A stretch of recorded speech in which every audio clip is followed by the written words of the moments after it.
আরে বেটা কত জোরে হাওয়া আছে, চল ছাদের উপরে। আরে বেটি এত জোরে হাওয়া আছে, তুই বাইরে কেন? ওয়াও, আরে বেটা কত সুন্দর হাওয়া আছে দেখ। ওধারে কি দেখছিস বেটি? বাবা আমিও ছাদের উপরে উঠতে চাই। আরে বেটি আমাদের তো ছাদ পাড়া ঘর নাই, তোকে আমি কি করে উঠাবো? না আমি চড়বো। আচ্ছা ঠিক আছে চলো। আরে বেটা ওরা কেন আমাদের ঘরের কাছে আসছে, চল নিচে যাই দেখি তো।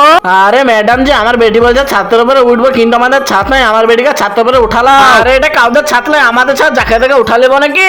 একবার আমাকে ছাদের উপরে উঠালাও, কাউকে উঠা লেবো না, চলে যায় এখান থেকে। এই অসহায় বাবাটার জন্য কেউ বা লাইক সাবস্ক্রাইব করবে? আমি জানি দুষ্টু বাচ্চারা লাইক সাবস্ক্রাইব করবে না, ভালো বাচ্চারা লাইক সাবস্ক্রাইব করে দেবে। আরে বেটি তুই কাঁদিস নি, তুই ছাদের উপরে উঠবি, চল আমাদের একটা ছাদ আছে।